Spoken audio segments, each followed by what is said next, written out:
there's a young man who's a construction worker. And he's working on the construction of a masjid, of a big grand mosque. And at the completion of the construction of this masjid, the sultan who ordered the construction of the masjid, he wanted all of the construction workers to leave. And the reason is because his daughter had asked him, this is the princess, the sultan's daughter, she made a special request that after the construction of this big, beautiful, grand masjid is finished, she wanted to be the first one to go into that masjid and pray 2 rak'ahs in the musalla with no one else there. So this was the request of the princess. So the masjid is finished, the construction workers leave, and this one construction worker, he was falling behind, he was late, and he didn't realize that everyone else had already left, and they had allowed the princess into the masjid to go pray. So as he's leaving, he catches a glimpse of the princess inside the musalla of the masjid praying 2 rak'ahs of nafl. And the scene was just so incredible to him. It was such an amazing scene. And he basically just fell in love with the princess. It was just a very beautiful image to him, and he fell in love with her. And it became more than that. He became infatuated with her. So when he came home, he told his mother about what had happened, and he said, "You have to go to the sultan and ask for the princess's hand in marriage." And the mother said, "I can't do that. You're a construction worker. No one's the sultan's not going to have his daughter marry you." But this construction worker became infatuated. He couldn't work. He couldn't think. He couldn't eat. He couldn't sleep. He was just in a miserable state.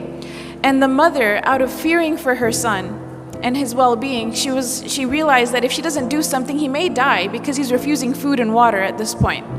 So she goes to the palace and she asks to speak to the sultan, and the guards, they turn her away. And she insists and she says, "My son is going to die. I have to talk to the sultan." So finally, they let her talk to the sultan. And she mentions the story to the sultan, and the sultan asks that she come back with the construction worker. So they come back together, and he tells the construction worker, after everyone leaves the masjid at nighttime, after Isha prayer, you have to come and pray qiyam in this masjid for 40 nights. If you come and pray qiyam in this masjid for 40 nights straight, I will let you marry my daughter. And he said, there will be someone there to make sure that you come. And if you miss a day, we'll know about it. So in 40 days, if you fulfill your end of the bargain, I will let you consider my daughter for marriage.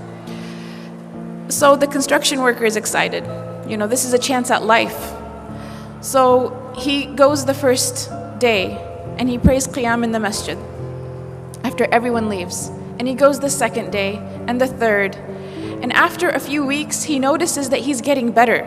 He's eating again, he's drinking again. He cares about life again. And eventually he starts to really, really enjoy coming to the masjid and praying qiyam when everyone else has left. To such an extent that he starts to pray to Allah, that Allah never takes away these beautiful moments that he has with him, alone in solitude, praying to him in the night. So 40 days pass, 50 days pass, 60 days pass, 70 days pass, and eventually the sultan asks to see the construction worker. And he says, "How come you didn't come see me? You fulfilled your end of the bargain. You prayed all 40 nights. We saw that you prayed. How come you didn't come and see me?" And the construction worker turns to the sultan and he says, "Before I saw your daughter, my heart was empty. And the first thing of beauty that my heart was exposed to was your daughter. And that's why it grabbed onto that experience. But then after I started praying in the masjid for 40 nights, my heart witnessed a beauty that was much greater than her. My heart witnessed a beauty that it has never felt before." And he tells the sultan, he goes on to say, "Thank you so much for offering me your daughter to consider, but I am happy where I am and I am in no need of her." And he goes on his way. And he doesn't marry the princess because he had found a love and a beauty and a happiness that was much greater than just seeing the princess that one time.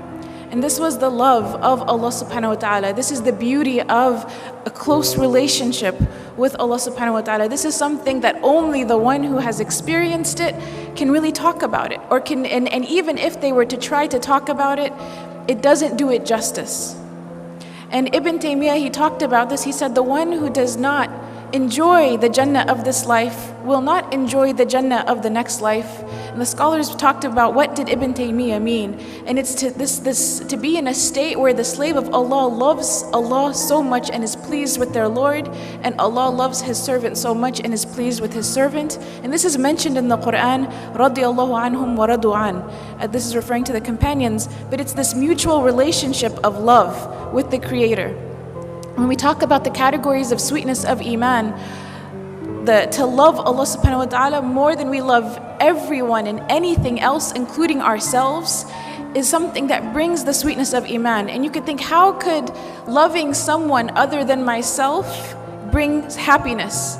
Only when it's Allah subhanahu wa ta'ala.